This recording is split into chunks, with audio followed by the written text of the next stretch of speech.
आज मेरी शादी थी। हर लड़की के अपनी शादी को लेकर कुछ सपने होते हैं और वह अपने अरमान अपनी शादी के लिए बचा कर रखती है। लेकिन मेरी शादी दूसरी शादियों से अलग थी। यह शादी कम और एक सौदा ज़्यादा थी। मेरी मजबूरी का सौदा था। मैं विदा होकर अपने ससुराल आ गई। मेरे ससुराल में सिर्फ मेरा पति और मेरे ससुर ही थे। मेरा स्वागत करने के लिए वहाँ कोई नहीं था। मुझे सीधा मेरे पति के कमरे में पहुँचा दिया गया। मैं दुल्हन बनी बैठी थी, सादा सा जोड़ा पहने एक आम सी दुल्हन। आने वाले वक्त के डर की वजह से मेरा दिल बहुत तेज धड़क रहा था और हाथ पैरों पर बार बार पसीना आ रहा था। मुझे अपने पति के बारे में सुनी गई बातें दिमाग में घूम रही थी। अरे, इससे शादी मत करो, वह पागल है, वह साइको है, तुम तो अच्छी भली पढ़ी लिखी लड़की हो, फिर क्यों इस पागल इंसान से शादी करने की बेवकूफ़ी कर रही हो। एक के बाद एक बात मेरे दिमाग में चल रही थी।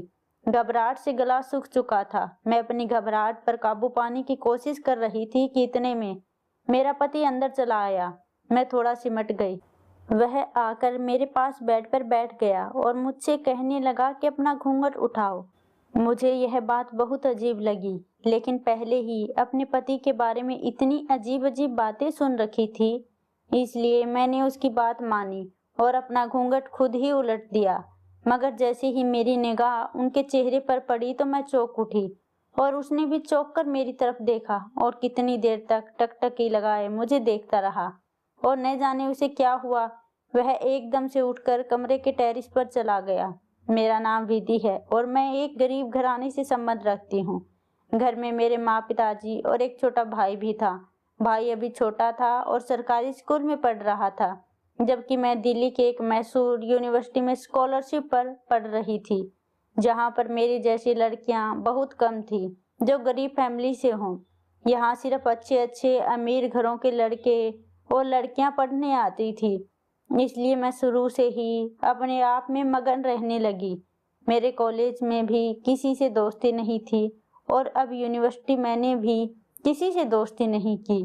बस प्रोजेक्ट के लिए क्लास का जो ग्रुप सर ने बनाया था उनके साथ कभी कभी स्टडी का डिस्कशन कर लेती थी। लेकिन इन्हीं दिनों में जयपुर से एक लड़का सैम माइग्रेट होकर हमारे डिपार्टमेंट में आया। उसके आते ही पूरे डिपार्टमेंट में उसकी चर्चा होने लगी। वह बहुत हैंडसम था और हर लड़की उससे बात करने की तमन्ना रखती थी।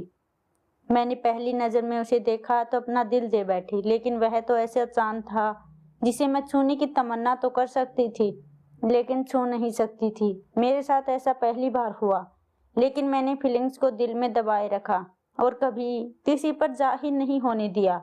क्लास में जब ग्रुप बने तो सैम मेरे ग्रुप में शामिल हो गया। अब अक्सर यह होने लगा कि हमारी बातचीत पढ़ाई के सिलसिले में होने लगी। कभी कभार सैम मेरे नोट्स भी बना देता। वह हर तरह से पढ़ाई में मेरी मदद करता था। असाइनमेंट में मेरे साथ मेरी मदद करता, जबकि किसी और लड़की से वह बात भी नहीं करता था। कुछ लड़कियां तो मुझसे कहने लगी कि सैम तुम्हें पसंद करता है, लेकिन मैं उनकी बात एक कान से सुनकर दूसरे कान से निकाल देती, क्योंकि मुझे अपनी औकात का पता था। बेशक मैं बहुत खूबसूरत थी, लेकिन मेरा स्टेटस सैम के स्टेटस के साथ मैच नहीं करता था और वह कोई पागल था जो इतनी अच्छी लड़कियों को छोड़कर मुझे पसंद करता।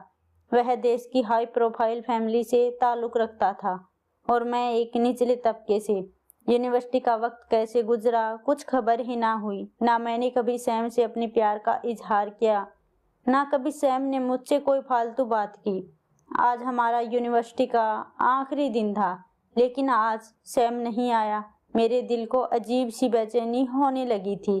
मैंने बहुत इंतज़ार किया। मैं आखिरी बार उसको देख लेना चाहती थी, लेकिन न जाने क्यों वह नहीं आया। हमने तो कभी एक दूसरे को अपना नंबर भी नहीं दिया था, क्योंकि इसकी ज़रूरत ही नहीं पड़ी।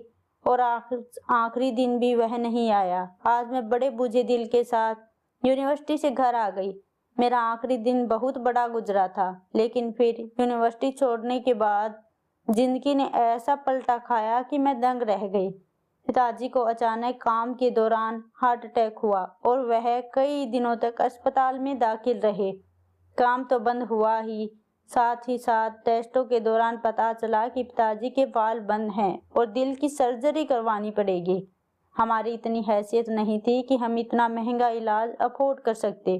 सरकारी अस्पताल से इलाज करवाकर हम पिताजी को घर तो ले आए, लेकिन डॉक्टर ने सख्ती से उन्हें आराम करने के लिए कहा। पिताजी अब ज़्यादा घर पर ही रहते थे। वह बहुत कोशिश करते कि काम पर जाएं, लेकिन मैं उन्हें मना कर देती। एक दिन मुझसे चोरी से वह काम पर चले गए तो तबीयत ज़्यादा खराब हो गई, लेकिन ऐसा कब तक चलता। घर में मौजूद जितना भी राशन था वह ख़त्म होने को आ गया था। माँ भी परेशान थी। उन्हें परेशान देखकर मैं खुद परेशान हो जाती। भाई अभी छोटा था, इसलिए वह काम नहीं कर सकता था, तो मुझे ही बाहर कदम रखना पड़ा। पहले तो पिताजी सब्जी की रेडी निकालकर घर के बाहर लगा देते थे, लेकिन इसमें इतने पैसे नहीं बचते थे कि हमारे रोज के खर्चे पूरे हो जाते, और पिताजी के इलाज के लिए भी पैसे चाहिए थे। फिर पिताजी की परमिशन लेकर मैंने जगह जगह पर नौकरियों के लिए अप्लाई करना शुरू कर दिया। अखबार मंगवाया, उसमें नौकरियों के ऐड देखकर बहुत जगह पर अप्लाई किया, लेकिन 1 महीना नौकरियां अप्लाई ही करती रही। मुझे कहीं भी नौकरी नहीं मिली। मैं इंटरव्यू देने जाती तो ऐसे लगता जैसे वहां पर पहले ही नौकरी के लिए सिलेक्शन हो गया है और यह इंटरव्यू बस एक फॉर्मेलिटी हो। लेकिन फिर इन्हीं दिनों में एक जगह पर नौकरी लग गई। सैलरी ज़्यादा नहीं थी, लेकिन ठीक थी। मैंने फ़ौरन ज्वाइन कर लिया। अभी मुझे ज्वाइन किए हुए कुछ ही दिन हुए थे कि एक दिन बॉस ने मुझे अपने कैबिन में बुलाया और कहने लगे कि मिस विधि, आपकी जितनी काबिलियत है और जितना अच्छा आप काम करती हैं, उसके हिसाब से आपकी सैलरी और पोस्ट कुछ कम नहीं है क्या। बॉस ने मुझे यह सवाल किया तो मैं थोड़ा हड़बड़ा गई कि हाँ बोलूँ या ना, लेकिन फिर हिम्मत जमा करते हुए मैंने हाँ कह दिया और वह कुछ देर मुझे गहरी नज़रों से देखते रहे। मुझे उलझन होने लगी, लेकिन फिर वह कहने लगे कि आपकी सैलरी और पोस्ट बढ़ सकती है, लेकिन अगर आप मुझे खुश कर दें तो। उसने कहा तो मैं उलझन भरी नज़रों से उनकी तरफ देखने लगी और पूछा कैसे, तो वह हंसते हुए कहने लगे कि आप समझदार हैं, समझ सकती हैं, इसके लिए आपको मुझे खुश करना होगा। बॉस की बात सुनकर मैं तो गुस्से से लाल हो गई और कहने लगी कि तुम जैसे कमीनों की वजह से ही लड़कियां घरों से निकलने से डरती हैं। मुझे लानत है तुम पर और तुम्हारे काम पर। मैं गुस्से से यह कहती हुई ऑफिस से बाहर आ गई। पीछे से वह बस मुझे आवाज़ देता रह गया। मेरी आंखों में आंसू बह रहे थे। मुझे अपने आप पर इतनी लाचारी और बेबसी महसूस हो रही थी। यह दुनिया मजबूर और लाचार लोगों की नहीं थी। मैं कितनी देर तक बेमकसद सड़क किनारे चलती रही, लेकिन आखिर कब तक। घर तो जाना ही था ना। घर पहुंचकर माँ ने मेरा परेशान चेहरा देखा तो पूछने लगी कि क्या हुआ विधि, तुम इतनी परेशान क्यों हो। माँ के पूछने की देर थी कि मैं फूट फूट कर रोने लगी और माँ को सारी बात बता दी। माँ ने मुझे अपने गले लगा लिया और हौसला दिया। वह कहने लगी कि बेटा, अब तुम घर से बाहर निकली हो तो तुम्हें इस तरह के बहुत से भेड़ियों से लड़ना होगा। ऐसे बहुत से दरिंदे तुम्हारे रास्ते में आएंगे, लेकिन तुम्हें हिम्मत और समझ से काम लेना होगा। माँ ने मुझे बहुत समझाया, पर मैं काफ़ी हद तक परेशान हो गई थी। अगले दिन मैं नई हिम्मत और हौसले से जॉब देखने निकली और जल्द ही मेरी किस्मत से मुझे नौकरी मिल गई। यह नौकरी पहले वाली से अच्छी थी, सैलरी भी ज़्यादा थी। मुझे अब काफ़ी आसानी हो गई थी। यहाँ पर काम करते हुए मुझे 3 महीने हो गए थे और माहौल भी बहुत अच्छा था।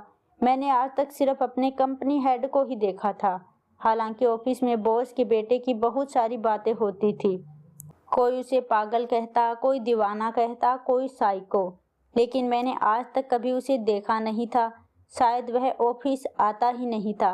मैं भी अपने काम से काम रखती थी, लेकिन फिर इन्हीं दिनों में बॉस ने सभी वर्कर्स की एक अर्जेंट मीटिंग बुलाई और उनकी तरफ से एक अजीब सा ऐलान सुनने को आया। बॉस ने कहा कि जो भी लड़की मेरे बेटे के साथ शादी करेगी और उसके साथ पूरे 24 घंटे गुजारेगी तो मैं उसे बहुत बड़ी रकम इनाम के तौर पर दूंगा।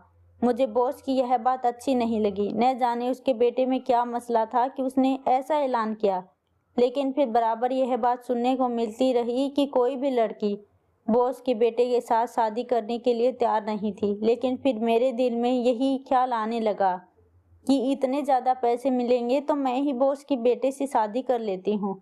इन पैसों से मैं पिताजी का इलाज भी करवा सकती हूँ और एक बार पिताजी ठीक हो जाएंगे तो हमारे सारे मसले हल हो सकते हैं। और फिर कौन सा यह सच की शादी होगी।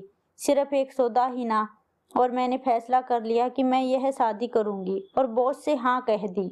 मेरी बात सुनकर बॉस बहुत खुश हुआ और इस वक्त रविवार के दिन शादी तय कर दी गई। मैंने घर आकर माँ से बात की तो माँ हैरान रह गई। वह मुझसे नाराज तो हुई, पिताजी का रवैया भी माँ से अलग ना था। दोनों ने मुझे इस काम को करने के लिए मना किया, लेकिन मैं तय कर चुकी थी। इसके अलावा मुझे कोई ऑप्शन भी नजर नहीं आ रहा था। माँ पिताजी एक दो दिन तो नाराज रहे, लेकिन फिर मुझे समझाने बैठ गए। लेकिन अब मैं समझने की हद से निकल चुकी थी, इसलिए मैंने उनकी बात नहीं मानी और हमारी शादी हो गई। मैंने अभी तक अपने पति का चेहरा नहीं देखा था, लेकिन मैं उनका नाम सुनकर चौंकी जरूर थी, क्योंकि उनका नाम भी सैम था। मैं विदा होकर ससुराल आ गई और अभी जब मैं कमरे में उसे देखा तो मैं हैरान रह गई, और सैम भी बड़ी गहरी और प्यार भरी नजरों से मुझे ही देखता रह गया। मैंने शर्माते हुए सर झुकाया, लेकिन फिर उससे पूछा कि तुम्हें क्या हुआ है? क्यों तुम ऐसे साइको होते जा रहे हो? क्यों तुम्हारे बारे में ऐसा मैसूर है? मेरी बात सुनकर सैम ने एक गहरी सांस ली और कहने लगा कि मैं जयपुर से माइग्रेट होकर दिल्ली यूनिवर्सिटी आया तो यहाँ के डिपार्टमेंट में इंटर होते ही मेरी पहली नज़र तुम पर पड़ी थी। तुम एक बेंच पर बैठी कुछ नोट्स बना रही थी, और इस आधुनिक जमाने में लड़कियां मेकअप करके खुद को केक पेस्ट्री बनाए हुए बैठी थी। तुम उनसे बिल्कुल अलग नजर आ रही थी। तुम्हारा चेहरा इस तरह के मेकअप से बिल्कुल अलग और प्यारा लग रहा था। तुमने दुपट्टा ओढ़ा हुआ था और बहुत सीधी सादी प्यारी लग रही थी। मैं कुछ पल बस तुम्हें देखता रहा। ऐसा नहीं था कि मेरी जिंदगी में पहले लड़कियां नहीं आई, वह सिर्फ वक्त गुजारी के लिए थी, लेकिन मैं तुम्हें देखकर पहली ही नज़र में मोहब्बत का शिकार हो गया और मैंने वहीं खड़े खड़े फैसला कर लिया कि सिर्फ तुम्हें ही अपनी पत्नी बनाना है। और मुझे तुम्हें देखना, तुमसे बात करना अच्छा लगने लगा। इन्हीं दिनों में पापा की तरफ से मुझ पर शादी का प्रेशर पड़ने लगा। शादी के लिए पापा ने मुझे बुलाया तो इसलिए मैंने उन्हें तुम्हारे बारे में बताया, लेकिन स्टेटस के फर्क की वजह से पापा ने मुझे साफ साफ इनकार कर दिया और तुमसे मिलने भी नहीं दिया। उन्हें तुम्हारी काबिलियत और तुम्हारी खूबसूरती से कोई मतलब नहीं था। वह अपने ही जैसे किसी बिजनेस क्लास फैमिली से मेरा रिश्ता करना चाहते थे, जिससे वह अपने बिजनेस को चार चांद लगा सकें। मैं उनसे बार बार मना करता रहा, लेकिन उन्होंने मेरी एक न सुनी और एक जगह मेरा रिश्ता तय कर दिया। मैं इसीलिए आखिरी दिन यूनिवर्सिटी नहीं आया। मुझे पता था कि तुम मुझे पसंद करती हो, लेकिन मैं आखिरी दिन तुम्हारी आखिरी उम्मीद नहीं तोड़ सकता था, इसलिए मैं यूनिवर्सिटी नहीं आया।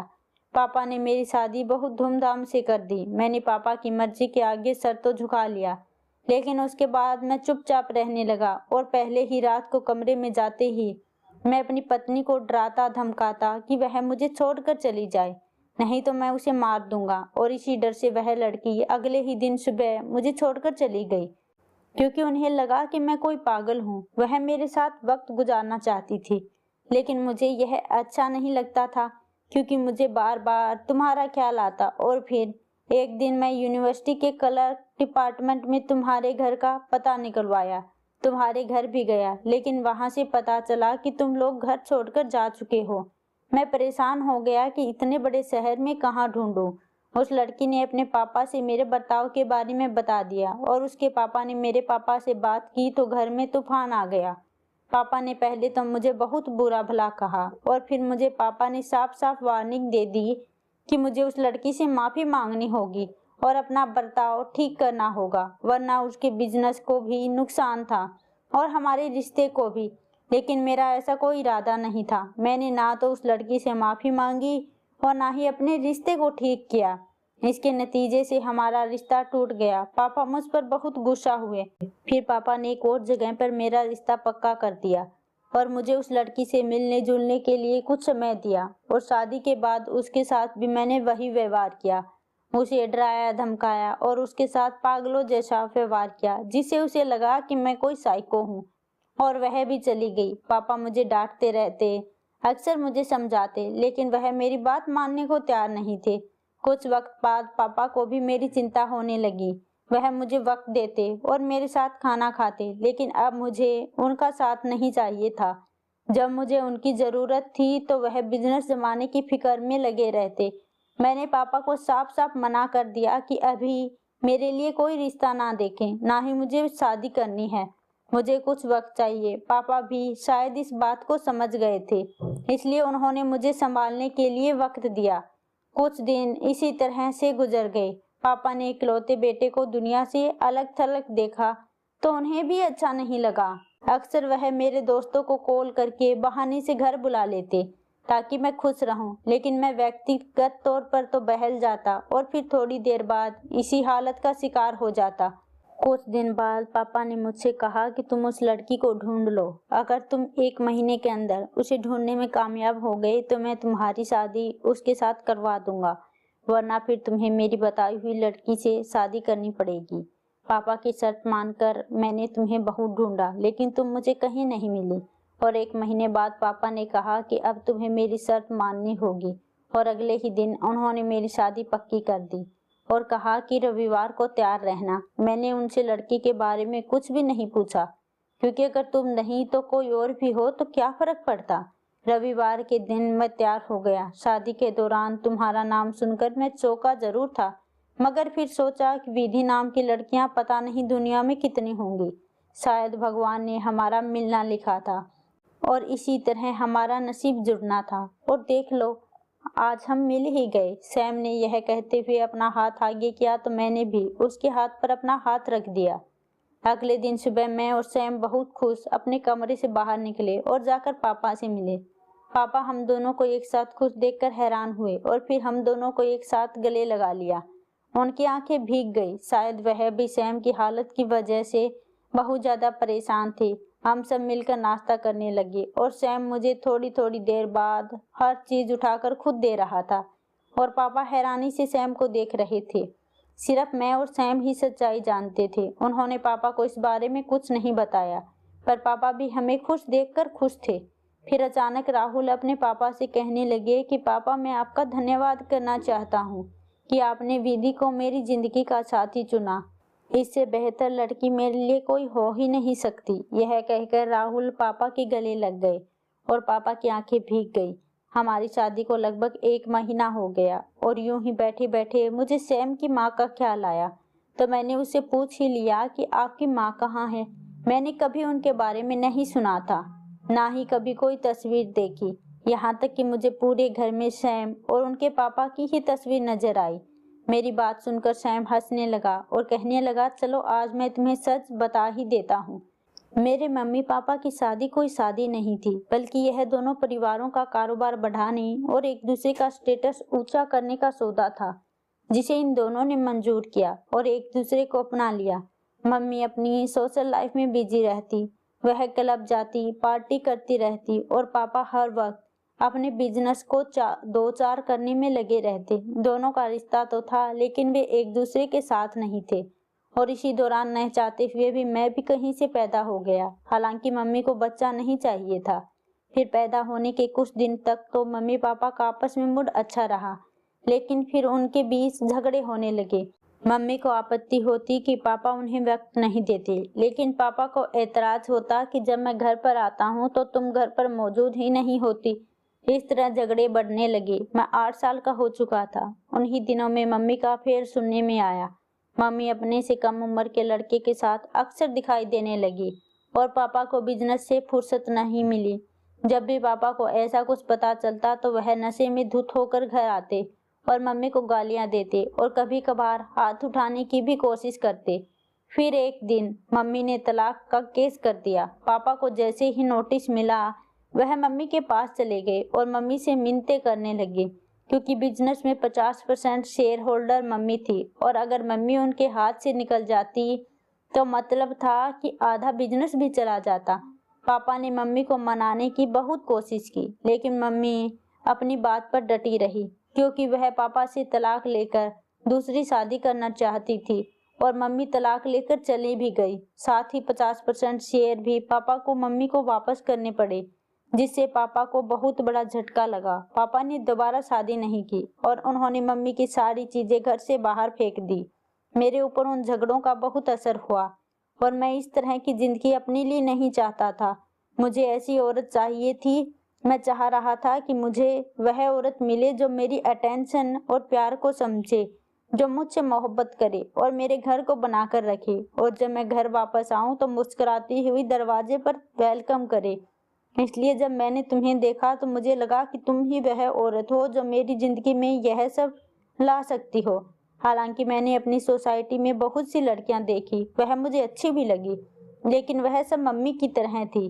मैंने सैम के सीने से सर लगा लिया, क्योंकि मुझे पता था कि सैम का मोहब्बत और साथ हमेशा मेरे लिए है, और आगे की जिंदगी में अब खुशियां ही खुशियां हैं।